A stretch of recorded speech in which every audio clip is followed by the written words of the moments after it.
you need to bring your pen and paper, because this is the success elevator. And what we talk about are ways to take a few steps, push the right buttons, and get on the elevator to the top. Whereas traditionally, you have to do every little bitty step that you need to get to the top, and that can be overwhelming. So we look for ways to fast track that to get to the top. I know you focus on systems and credit building, and I'm stealing this from you, Rosa, but as the great Storm Leroy, my brother, I love him to death, told us, he said, it's not about having $1 million. And if you can get $1 million, it's, can you get $1 million worth of credit? And with that being stated, do your thing, man. Hey, man, I appreciate you guys for having me here. When it comes to credit, like I always tell people, it's the eighth wonder of the world, simply because there's so much you can do with it once you understand it. I know for me, I created my financial freedom, and my first success in business was just cash. And boy, was that a lot of work. And it was great because it taught me how to manage the money that I did have and whatever money came in with the business that I had at the time. But once I got access to credit and funding, that's when really my life changed, because it made me realize man, it's way easier to sign your name on a piece of paper and get 100,000 versus trying to save 100,000 all throughout the year as you're building a business with just cash. When it comes to you guys and your following, what is it that you feel I should talk about? Because there's so many different aspects of funding and credit. Sometimes the whole success elevator is a controversial, name in itself. And we want to do that because we want to provoke thought. We want to provoke people to think about this in different ways. So like you said, it's a lot easier to sign your name in a piece of paper than it is for you to try to save $100,000. So we want to just first change that mentality, change the mindset, what are the misconceptions that people have that you've seen that is really holding people back when it comes to creating wealth? Yeah, no, that's a great question. So my backstory is the way that I discovered credit and how important it was through my mentors. His name is ML Billion. So he's a multi-billionaire. He owns a bank domestically and internationally. It was about, I'd say 2.5, 3 years ago.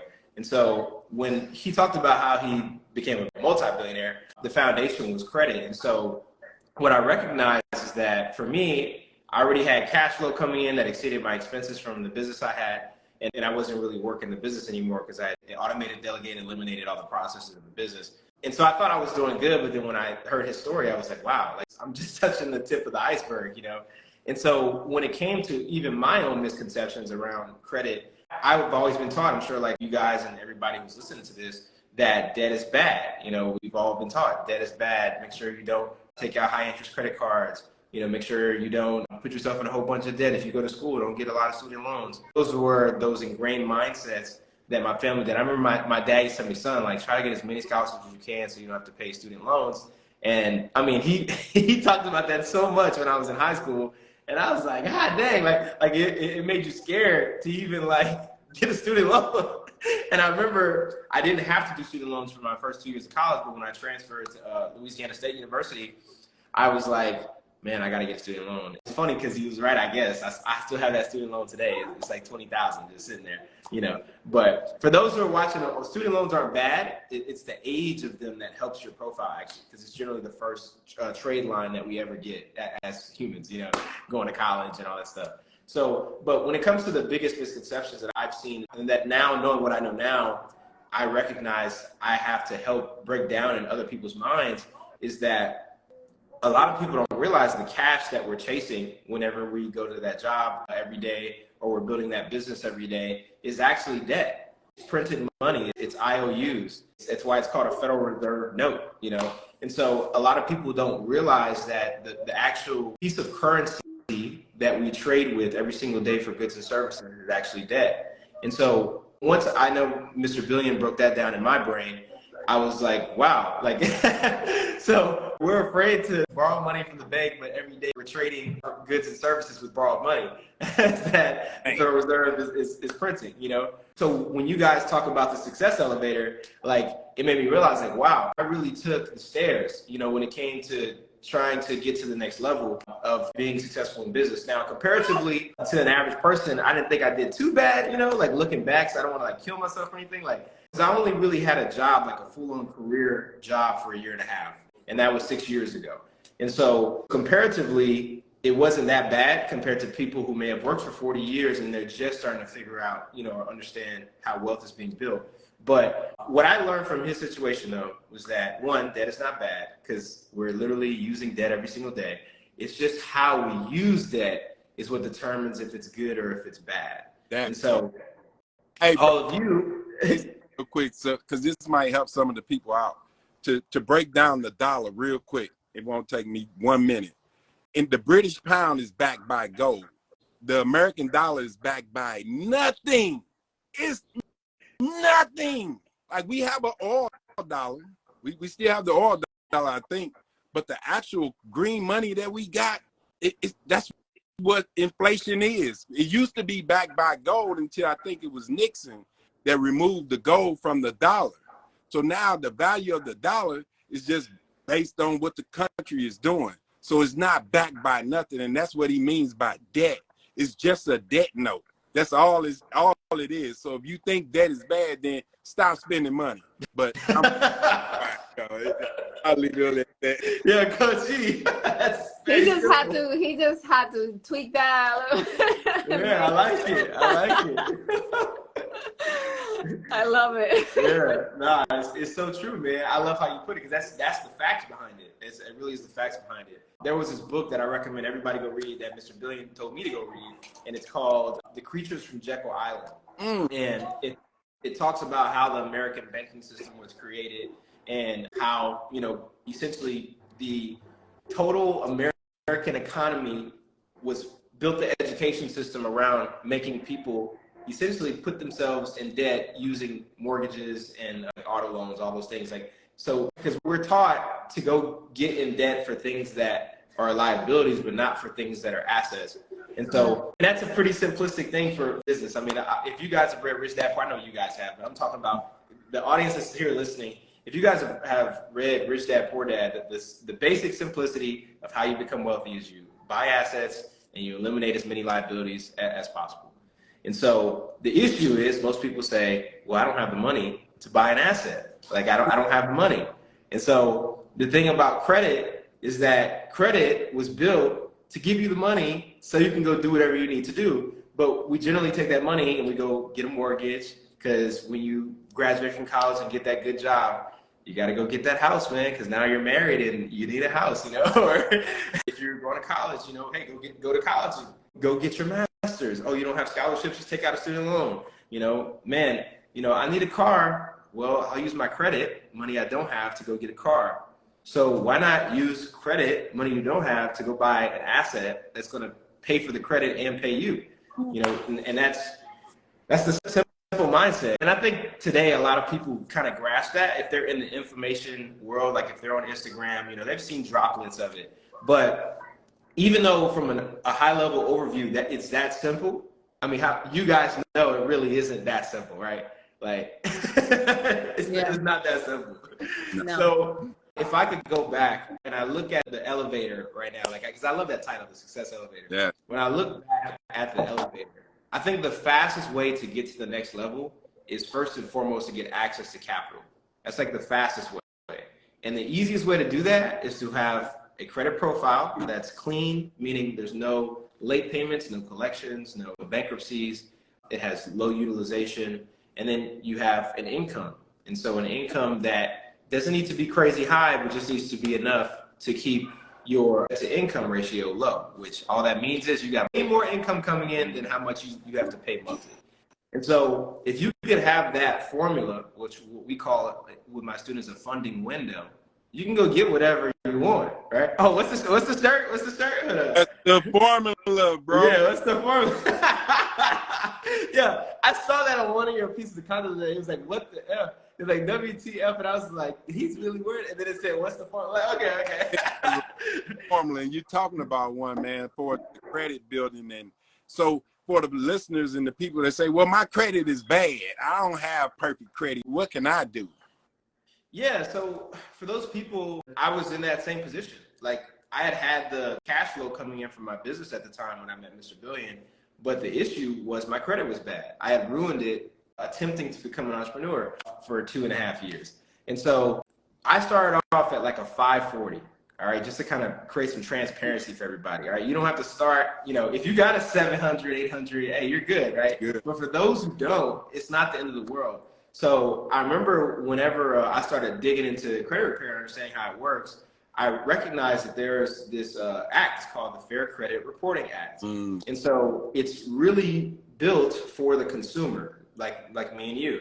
So just because you have made financial mistakes in your past, I mean, we all have, it doesn't mean you can't fix those things. So it's literally leveraging the law to help you clean up your credit history and your financial situation. So if you don't have to read the whole Fair Credit Reporting Act, but I'll be honest, in my personal opinion, it's better to just get somebody to fix your credit, whether it's my company or somebody else. Like, find a who to go ahead and take care of that, because if you go down the rabbit hole, oh my gosh. If you go down the rabbit hole, it's crazy. Like, the rabbit hole of getting your credit repair fixed and you learning all the law, consumer law, and all this stuff, like, it's just not worth the time when you could just pay somebody. Now, this is one thing I learned though. On the elevators to success, you're gonna lose money in pursuit of getting to the next floor. So what I mean by that is, when you pay somebody to fix your credit, they may clean up some things they may not. And so, but you have to keep going. You can't just stop, because let's say that I think the average person who does credit, they either charge a monthly fee or they charge like $1,000 to like clean up your credit. All right, that's kind of the credit repair industry. So let's say that you have a whole bunch of stuff on your credit report and you just can't get it off, right? Well, it's better to quote unquote waste $1,000 on 5 people so you can go get access to $100,000 of other people's money. Like, I think people get caught up in, well, that's expensive. I don't know if I want to spend all that money. Well, it's like, you're not spending it, you're investing it. Yeah. And in investing it, you're literally unlocking a bank vault that's waiting for you to borrow money out of it so you can go build your wealth. And so that's the mindset people have to get out of. Because I think people want, and this is something Mr. Billion like really hammered me on. And he's not a soft type of guy. Like, he's not soft and cuddly. He's very heavy. And so he told me, he's like, you better expect to lose at minimum 25% of everything that you have as you go up. And he's like, if you can't like just understand that that's part of the game and keep going, the time worrying about it and being depressed about it and being like, dang, somebody took my money, whatever, like that time is being wasted on opportunities you could have taken advantage of. So on this journey, if you get your credit fixed though, like you get it repaired, get those things removed, as long as you're a good steward of your credit, that's the last time you ever have to do it. So there's no point in waiting and saying, well, this person didn't get it all off, so I don't know if I want to keep doing this. Because what other opportunity do you have to sign your name on a piece of paper and get access to, like, I say 100,000 because that's believable for people who aren't in the credit and funding game. Yeah. But for some people, that's not even believable. Maybe it's like 50,000 is like the most they can believe for. Yeah. But my first 100,000 came in 30 days, and my first 250,000 came in 3 months. So once you get it locked in, it's pretty much over with. It's like the XX square up down, on the toggle stick. Like, you ever play Grand Theft Auto, Coach E, where you type in a cheat code, you get $1 million in a machine gun and a bazooka? Like, yeah. That's what happens once you're in the funding window. It's like typing in the cheat code. So I think the biggest thing is outside of just, hey, I'm afraid to borrow money, it's how far are you going to push to get access to leverage? That's another thing. So with that being said, guys, like, I love talking about this because for me, I was none the wiser I feel like it's so long, but it was really, I was none the wiser for 4 years. For 4 years, from quitting my job, 2 years, I was struggling, eviction notices, cars almost repossessed. And then after that, 2 more years, I actually experienced like financial success, like having cash flow coming in, vacations with the family, all that stuff. But then the next 2 years was like, all right, it's time to figure out this credit game. So I think for most people, you got to keep plugging because it really is your only opportunity for a lot of people. And the issue, I think, too, is another thing I want to say is once you get the money, is where to invest it. That's like the next part. That's the thing that I have been paying coaches to learn is where to put the money. Because the issue is that people think, oh, I'm gonna just go out here and buy this real estate and it's gonna work out, or I'm gonna just go out here and buy this business and it's gonna work out. But I think the best place to invest credit or funding that you get is first into yourself. I wouldn't have met you guys if you didn't invest into yourselves and I didn't invest in myself, because there was no reason for us to meet in any way. We all invested in high level coaching programs to learn how to be a better steward of our time, our money, our finances, all those things. But in doing so, it unlocks a skill set that now you have in your belt to be able to move forward. And so that was another big mistake I think I made for the first couple of years, was I was cheap with my investing in myself. I was buying course after course, but I wasn't buying coaching to change my mindset. And so y'all are here because you got your mindset changed. Like Coach G, I heard a little bit of your story. Rosa, I heard a little bit of your story as well. And you already know. It all correlates to y'all invested in yourself heavy, like not like $1,000, not like $2,000, not like $3,000. Like you invested what some people would pay like maybe 2 years, depending on what college they go to, of college tuition in one lump sum to be able to change your mindset about money. So same thing here. That was life-changing. Just the fact that I decided to bet on myself, like Coach E, the same thing. Like when you decide that you are worth investing, that is when your life will start to change. Like you have the ability to get on the elevator with some people, right? You have people who have already gotten to where they are, maybe a little slower than they wanted to, but you have now the roadmap. For example, you're giving your mentees like, here's how I did it, but you can do it faster, right? So I think mentorship is one of the biggest hacks. And we talk about mentorship a lot in the Success Elevator because of, we know how important it has been in our journey, but also how important it can be with everyone who's still trying to get to where we are. It goes back to what you said, bro, is the mindset. But what I tell people, before you can even get to mindset, you got to get to your BS, your belief system. Because if you believe money is bad and it's the root of all evil, then I don't even want to talk to you, because you're not my avatar. You're not someone that I want to talk to, because I'm not going to debate with you whether money is good or not. Like, you got to know that. If you already have that lack mindset, because remember, school was designed to create workers. It was designed to put you in debt with that college degree so you can work your way out and just get enough. But everybody, when he mentioned $1,000 to clean up your credit, every year some of you all get a tax refund of several thousands of dollars and you blow it on a trip. What would happen if you took that tax refund and invested into yourself? That's just a small thing for the up and comers. It's all in the mindset, but first you have to dig into your BS, your belief system. Because if you don't believe that you're worthy of being a millionaire, guess what? You won't be. I know that sounds simple. You got to believe. Yeah. But let me. I get on. Coachy, don't stop, man. Don't stop.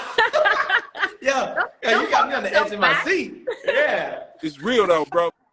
Because that's what I like to bring to people. And you are great at what you do. I mean, my man just hooked me up with ADT, and I'm talking with his representative, getting my whole payroll system up. And he's half my age.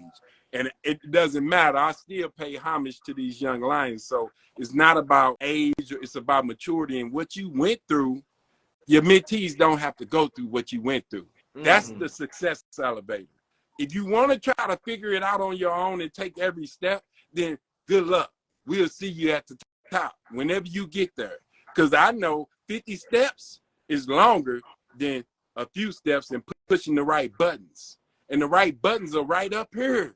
Like my man, Damon Dillon. Oh, I wish you all were on his event last night. But, man, it starts right here. And if you can't get that filthy thing together, then good luck. But let me, man. Hey, Ray, it's funny when you bring up Damon, because Damon, I was at Marvin Mitchell's house, and that's where I met Damon in person.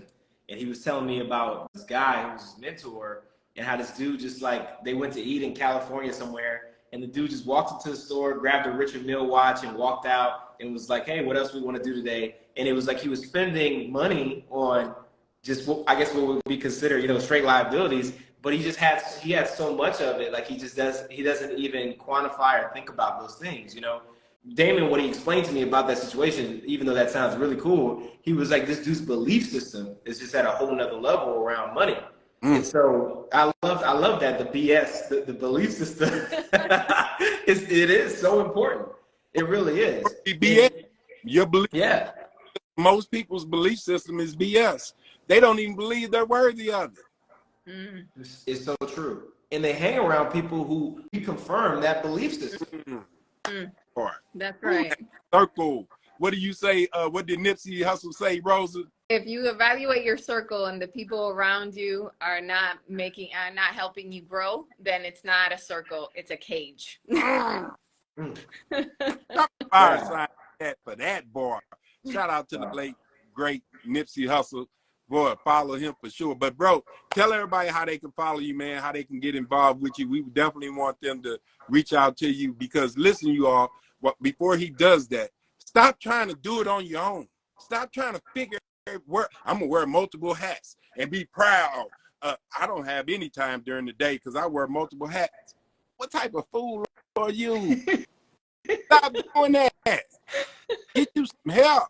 And that's what this man can do for sure. But I digress. I promise this time. Yeah, no, you're good, bro. So first and foremost, guys, I like to say there's two different places. So if you don't have like $1,000 or $2,000 to invest in yourself, the first thing you need to do is learn a skill set. All right. And so from what I understand, Coach E and Miss Rosa, they're going to teach you guys a skill set on how to make money.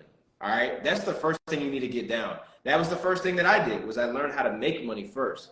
And that really shortcut my success because that problem of making money, at least enough to have some discretionary income or something on the side, that's the first skill set I believe you need to learn. And then secondly, once you have, $2,000, $3,000, whatever, you got as little as $1,000 to invest in yourself, then you need to make sure that you get your credit together. So whether that's with me or anybody else, all right, you can definitely come to me and my company. We'll get you guys taken care of and we'll help you see your first $50,000 to $100,000, all right, very quickly in funding. So the reason it's important to know how to make money is because once you get access to this money, it's not Louis bag and vacation money, all right?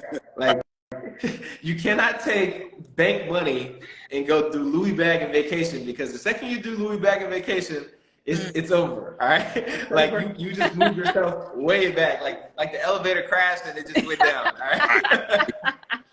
Set up. All right? So make sure that you guys get the making money skill set down first because once you have that, or if you have that now, it makes it a lot easier because you aren't over here trying to get this bank money to live off of. So just to kind of backstory, that's how I ruined my credit initially. I jumped out to make money and I started paying my bills with my credit cards just to float the savings that I ran out of and float my expenses. So once I started working on credit, and I got my credit together and I started getting funding, I didn't have to go spend it on my life because I already had an asset, which is my business at the time, that was paying for my bills every month. So for a lot of you, you may be looking at credit and funding as a come up, when in reality, it's a show up. It's a show up to allow you to invest in an opportunity that you didn't have access to. But if you're looking at it as a come up, like that's the wrong mindset. Like you need to go talk to Miss Rosa and Coach E to go learn how to make this bag first. All right. Get me started. And you know what? Hey, D Fox, here's something I'm gonna say to everybody that's on this call and everybody that's watching this. If you want it bad enough, you can figure out a way to get $1,000. Like my 16-year-old got $1,000 right now. Come on, y'all. We living in a world where you got access. But if you think and you keep telling yourself, I don't have it, I don't have this, then what you focus on is anything you focus on is gonna expand. And if you focus on lack will expand every time. And then you're gonna find yourself in that circle, that cage with a bunch of lack. And the best way to kill your dreams is to tell it to somebody who thinks small. Every time, your mama, your wife, your husband, your brother, your best friend will kill your dreams and tell you, man, you got to be crazy. So again, you have to do a self-assessment before you can even say, this is what I want to do. Yeah. But once you determine this is what I want to do and I'm worthy of that, then that's where you have people like us and people like D Fox that can get your credit together. And it costs you $1,000 or $2,000, but you got to get some skin in the game.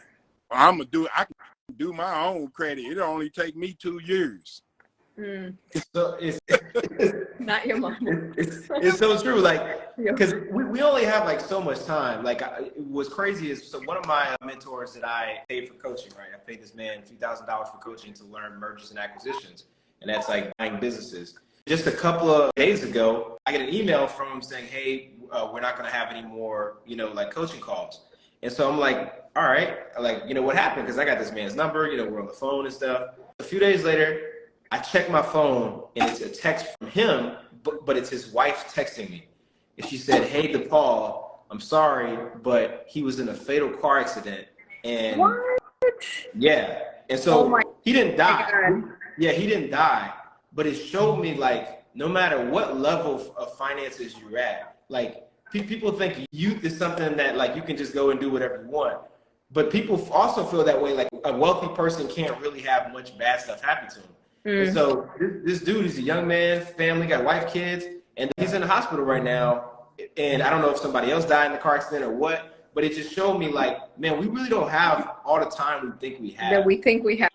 Yeah. Yeah. So it's so important to, like, get your financial life together because, money isn't everything, but it definitely decides the quality of life you have. And so I know for me, with my family, I want my family to experience the best quality of life they possibly can. But not only that, to understand how to continue to do that when I'm going. But with that being said, guys, I think the biggest thing is, and hopefully that you've taken away from this call, is that to go to the next level in an elevator fashion and not the tall, staircase fashion, right, you need to invest in yourself and change that BS you've been listening to for all these years. Change that BS. Again, as he stated, it doesn't matter how much money you have in the bank. That's still debt. So keep that money in the bank, and why not use other people's money to build your business? Like, you can literally take other people's money and build your business. You don't have to spend any of yours, maybe a couple grand, but you don't have to spend your whole life savings if you learn this credit game, and my guy can help you get on that track. So, as always, I pay homage to you, King. I appreciate it. And get in the rooms. Get in the rooms. Continue to get in the room. We're here every Tuesday. We're just showing you the ways that you can take a quantum leap. So that's the elevator, right? You can take that quantum leap and get there faster. You get in these rooms, and that's how we met. That's how we all met, right? So if you keep showing up, keep showing up and keep coming into the right rooms, and you're going to be around the right people and get out that cage. As I always say, show up and watch God show out. Yes, there we go. Do nothing if you don't show up. That's right. Your own way is all sitting there waiting on you to come and grab it. So I don't never want to hear anyone talk to me about lack.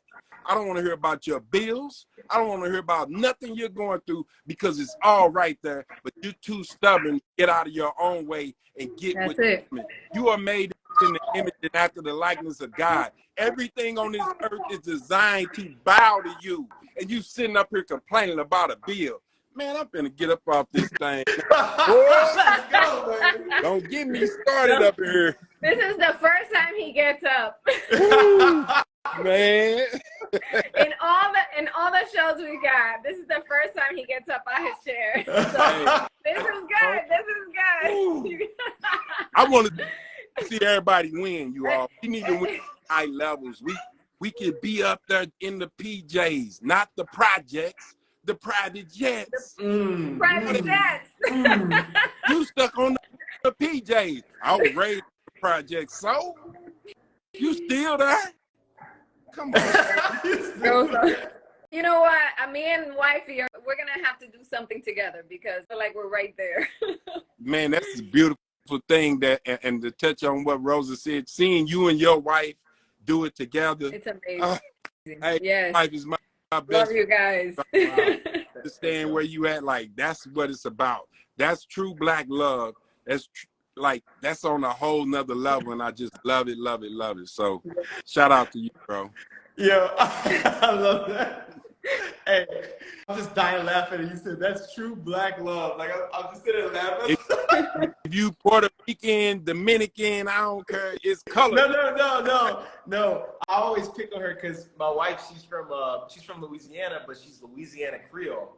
They're like their own little race there, you know. It's so fun. I mean, she considers herself black. But I I'm just don't saying it's get mad. All that is some black folks that laid up with some Canadians. exactly. They still black. Come on, man. Yo, you hit it on the head, brother. You hit it on the head. Hey, they talk about Puerto Ricans. That number blacks that could swim when they came over on the boat. Come on, black. I can't, bro. I cannot. I apologize if I offended anybody. You asked for it. Look, somebody said, "Get off the internet, sir." That's my wife.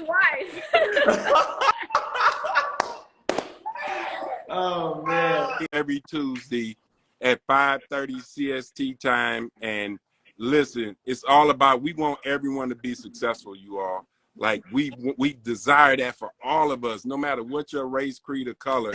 I can't help who I like, but again, thank you.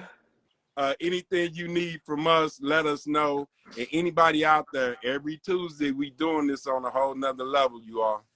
So, Coach, bro, I haven't laughed that hard in so long, dude. I have not laughed that hard in so long. Like, I'm literally crying, bro. More, man, we have fun with this. And quit being so uptight, everybody on the call. That's the problem with people. They too serious. You look better when you smile. I told Lyons today, I said, brother, I love your smile because you too ugly to be frowned up. Smile a little bit. All right. Wow. Y'all, anything y'all need, man, y'all let me know. I love to be on here with y'all. Y'all let me ask. It's, Thank you so much.